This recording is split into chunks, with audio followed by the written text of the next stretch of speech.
Para mí la meditación es como si hubiera aprendido a comer, porque como el desayuno y la cena de meditación, siento como si me alimenta, sobre todo el espíritu, y me alimenta la mente. Louis learnt meditation in Venezuela.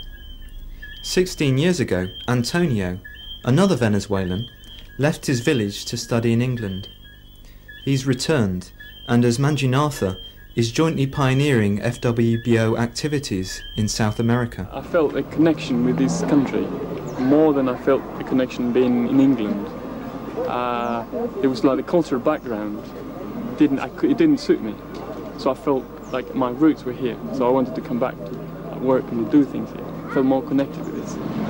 So after, say, 13 years in England, I was ready to come back. I felt ready to come back, and I had somebody to come back with as well. British-born Vajranatha is the other pioneer.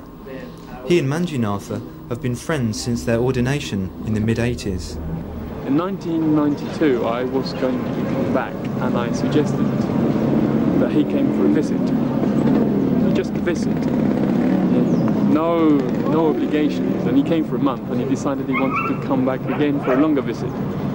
And after a longer visit he decided that, well, he was a bit more interested to stay for another even longer visit. And now he's in the point where he's got a bit more of a commitment to being here for an indefinite period, which is a great help. It's a bit like a dream come true for me.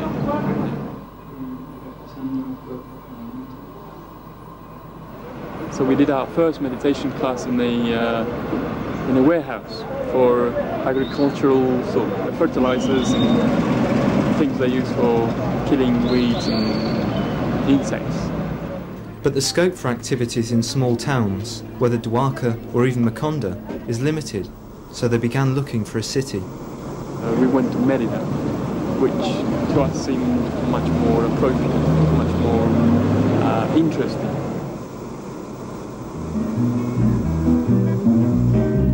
La vaca mariposa tuvo un ternero, un becerrito lindo como un bebé. Dámelo, papaíto, dicen los niños cuando lo ven nacer.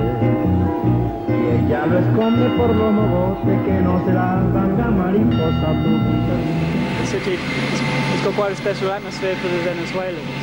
With the mountains, they think of it as being a very magical place, quite a spiritual sort of place. It also has the University of the Andes here, which is like the second most important university in Venezuela. There's a very, very large population of students, a lot of young people here. And also a lot of the students that come here to study stay on here. It's basically an atmosphere of a lot of people looking for something different in their lives. Something a bit more sort of spiritual rather than purely materialistic.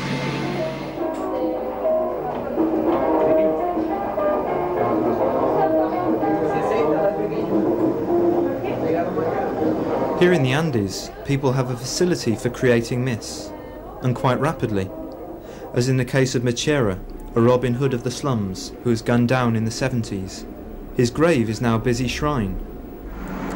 At first, the centre found a home in the extremely noisy city centre. Within months of arriving, 20 people would cram into the apartment for a meditation class, and at other times people just dropped in for a chat. It was then they started looking for suitable premises, and eventually they found Gladys's house. It's in a quiet area and only half built, so they could redesign to their specifications. And this part is going to be the kitchen and the dining room. So we're having a kitchen built in here in the dining room here. So there should be good facilities for 4 or 5 people to be living here.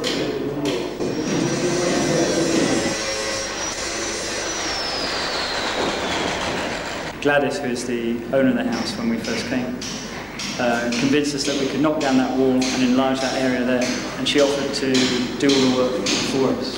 So we now got a good-sized shrine room. It's purpose-built.